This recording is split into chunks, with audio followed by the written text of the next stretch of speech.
Thanks for checking out the PsycHope Self-Help podcast, now on YouTube.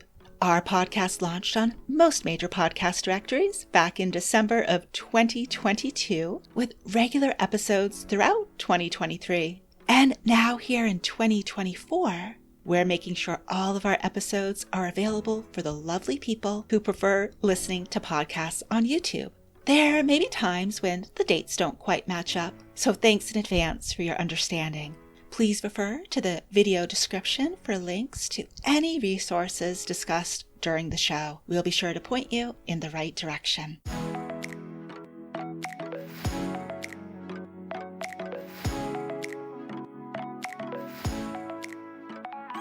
Hello and welcome.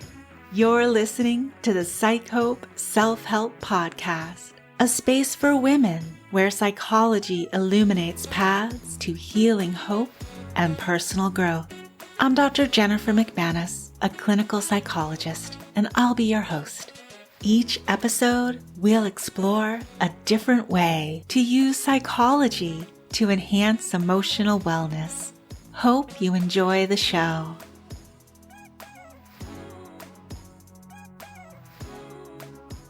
Hey everyone, it's episode 27. Thanks so much for having me back in your earbuds, or if it's your first time listening, welcome. Now, for my regular listeners, I really need to thank you for your patience with the unpredictable schedule for the podcast lately. Part of the reason for that is I'm actually working on something pretty exciting that I hope to share with all of you soon, hopefully by the end of June.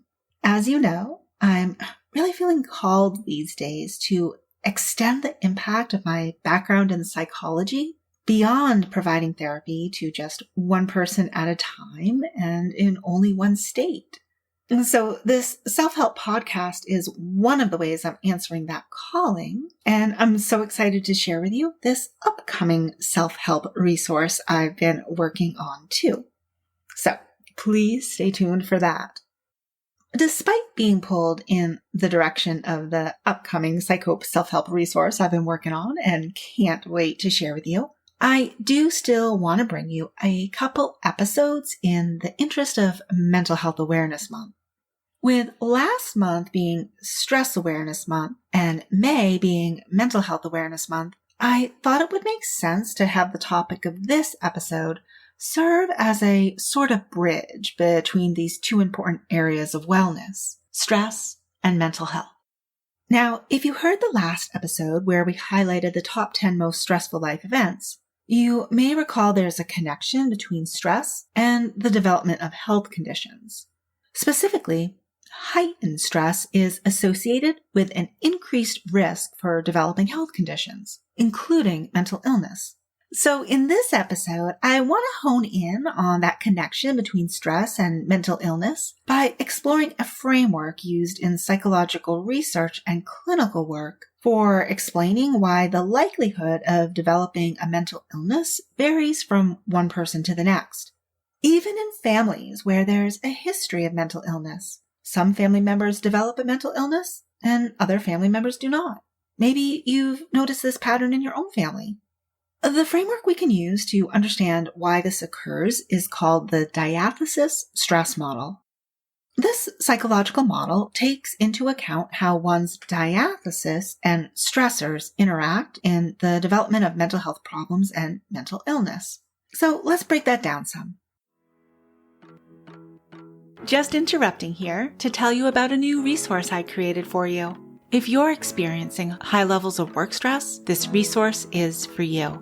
Please know you're not alone. So many women are tired of work stress seeping into every area of their lives. Perhaps you can relate and want to do something about the negative impact work stress is having on you, but aren't sure how to get started. If this resonates with you, then I'd like to invite you to take a brief moment for yourself and try the Your Path Through Work Stress quiz. In 10 introspective questions, you'll learn more about your unique experience of work stress and which science-backed stress relief tools are most likely to help you reclaim your peace. Just head on over to psychope.com/yourpath so you can take the first step down your best path through work stress. The quiz will also be linked in the show notes. Diathesis refers to an underlying predisposition or susceptibility of developing mental health problems or mental illness. Some individuals have a higher diathesis, which makes them more prone to developing mental health problems. Others have a lower diathesis, which provides them with more resilience against developing mental health problems. This predisposition involves genetic and biological factors. The diathesis doesn't just stop with genetic or biological predispositions, though. It's also influenced by life experiences that occur earlier on in our development, like early childhood or even while still in the womb. One's diathesis level is also influenced by temperament and other psychological factors. Temperament refers to individual differences in behavioral and emotional patterns that are relatively stable across time and situations. And temperament is believed to have a biological basis and can influence how individuals perceive, process, and respond to any stimuli, and that certainly includes stressors. Different temperamental traits can affect one's diathesis level in a variety of ways.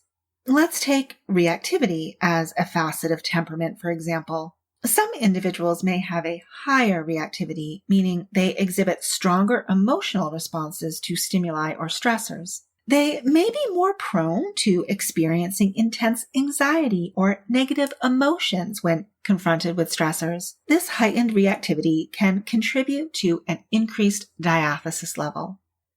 Self-regulation, which is the ability to control your own emotions and behavior, is another aspect of temperament. Individuals who struggle with self-regulation may find it challenging to manage stressors, and this increases their vulnerability to developing mental health problems. In addition to temperament, there are some other psychological factors that contribute to one's diathesis level, including cognitive processes and personality traits. Let's start with cognitive processes, which have to do with how we think and include things like cognitive biases or cognitive styles. These cognitive processes can influence an individual's vulnerability to stressors and contribute to their diathesis level. Some people are prone to what's called a negative cognitive bias. And this means they have a tendency to interpret situations in a more negative or pessimistic fashion. Someone who doesn't have a negative cognitive bias is likely to interpret the same situation in a more neutral or even positive way.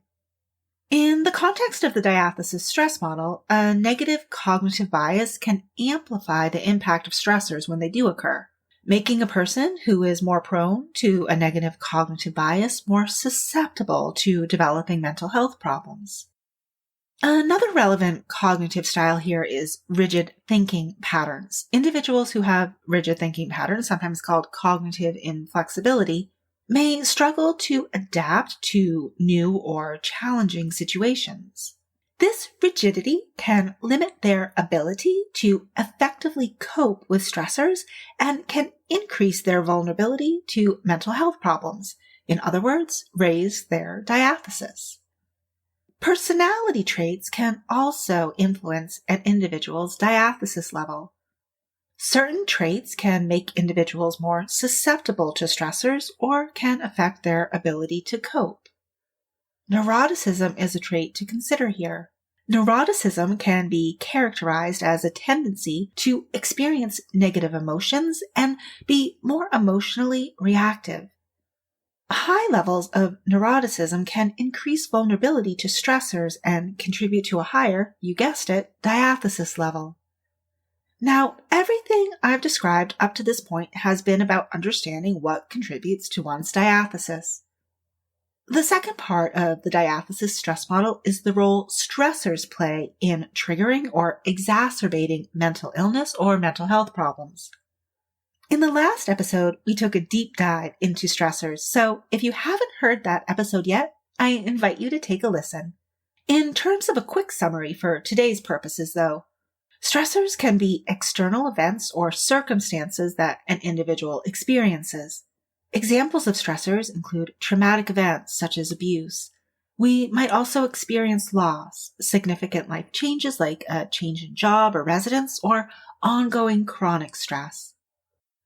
When individuals with a high diathesis encounter significant stressors, they're more likely to develop mental health problems compared to those with a lower diathesis.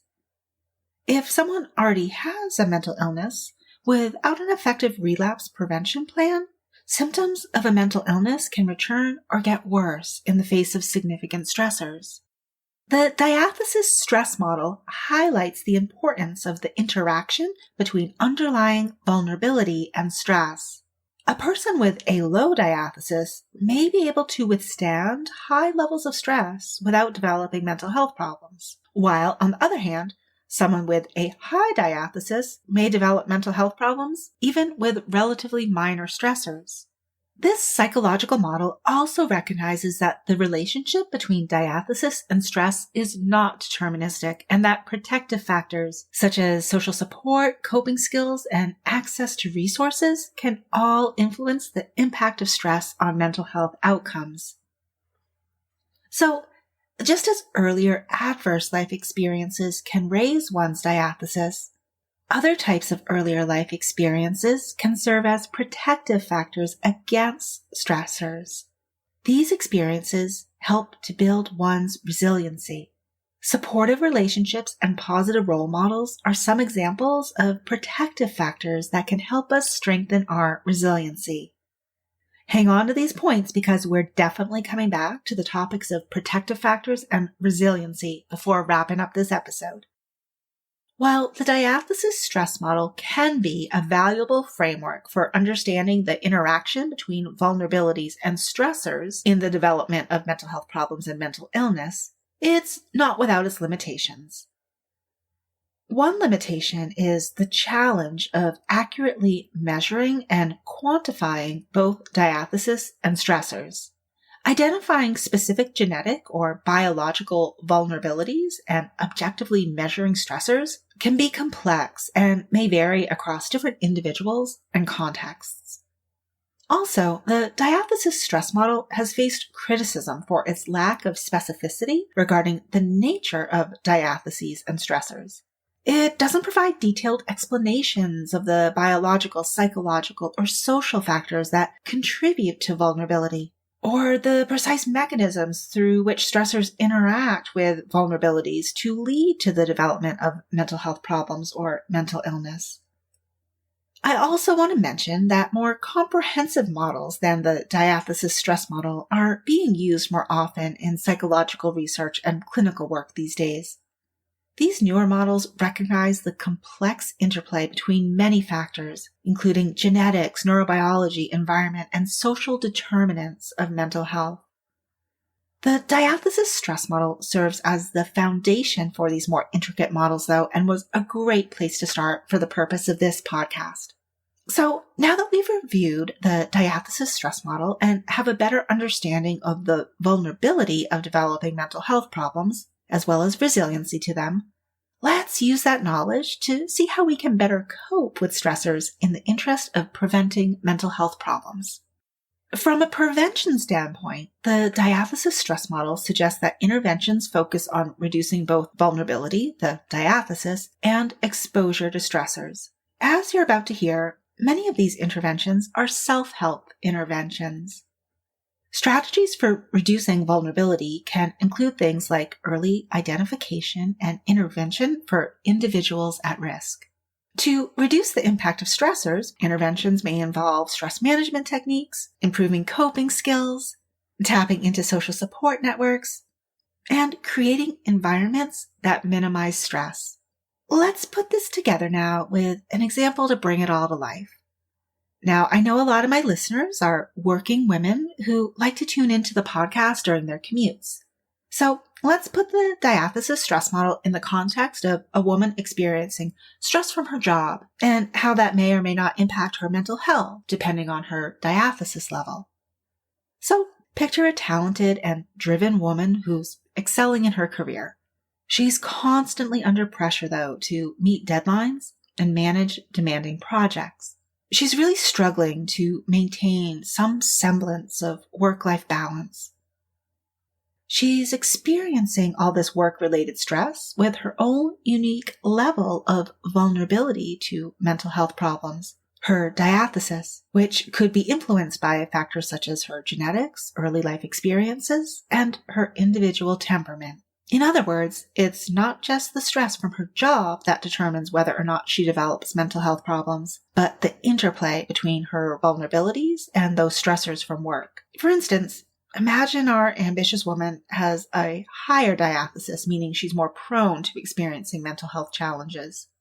When she encounters significant work-related stressors like a demanding boss, a toxic work environment, or an excessive workload, it may tip the scales, increasing her risk of developing mental health problems. We can contrast her experience to coworkers who have a lower diathesis than our highly ambitious woman.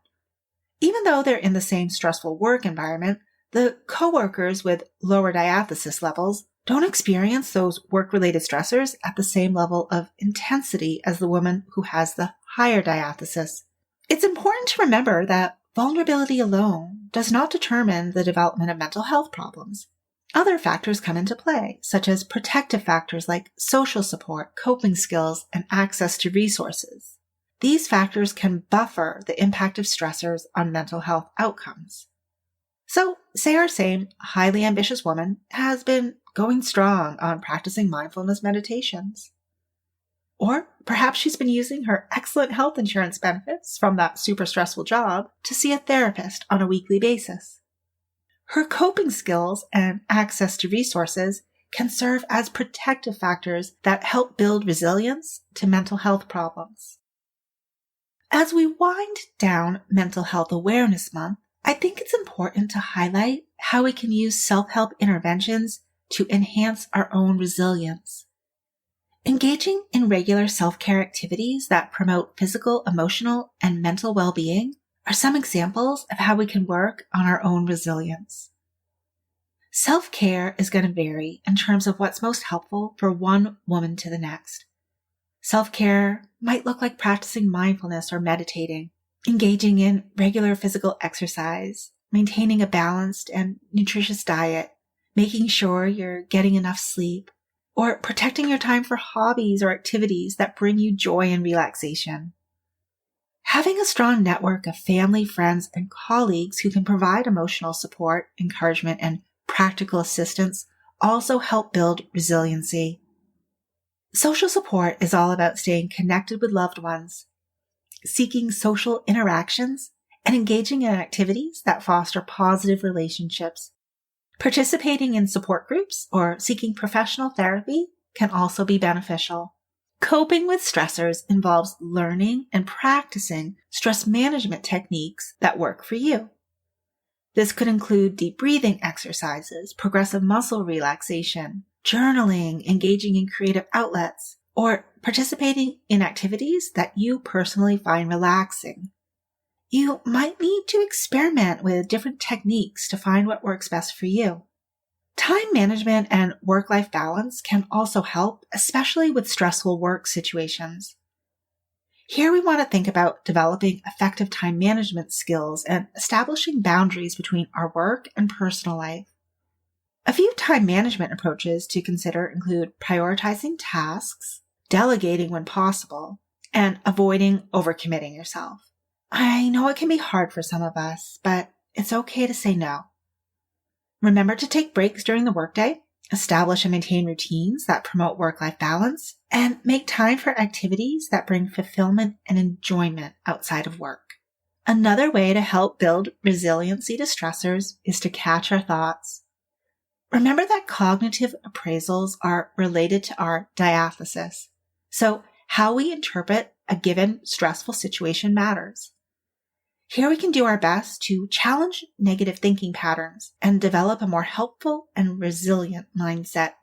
This is an opportunity to identify and reframe negative thoughts, focus on our strengths and achievements, practice self-compassion, and cultivate optimism.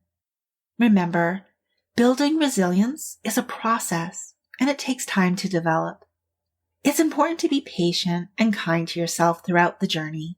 I think viewing vulnerability and resiliency through the lens of compassion can be particularly helpful. For example, if you seem to struggle more than others when stressful things happen, perhaps you have a higher vulnerability to mental health problems than those to whom you're comparing yourself. That certainly sounds like a reason to me to show yourself compassion. It can help you to understand why you're having a different response to the stressful situation and how to cope with it. Compassion is also relevant if, on the other hand, you believe you may have a lower diathesis and are less vulnerable to stress than others, or if you have been working consistently on building your resiliency and feeling its positive impact against stress. These can be opportunities to feel compassion for those who may be suffering more than you in the face of the same stressful experience. This dynamic brings to mind the saying of, "Be kind, for everyone you meet is fighting a hard battle." Now, if you're inspired to work on your own resiliency, some of the earlier episodes of this podcast focused on specific self-help interventions that might help towards that goal. For example, episode 23, Exploring Thought Work as a Self-Help Approach, goes into more detail on reframing our thoughts to be more helpful. You could also check out episode 20, Exploring the Psychological Benefits of Mindfulness for Stress and Anxiety. And for guided meditations and other relaxation videos, you can always check out the PsycHope YouTube channel, which is at psych_hope and will also be linked in the show notes. Just wanted to share some resources with you so you know you're not starting from scratch. Be sure to tune into the next episode, which will be another mental health awareness episode with a mental health concern unique to us women. Much peace till next time. The information shared on the PsycHope Self-Help podcast is done so with the understanding that it does not constitute professional help, nor is it a substitute for professional help. If you think you might benefit from more than self-help, there are resources listed in the show notes.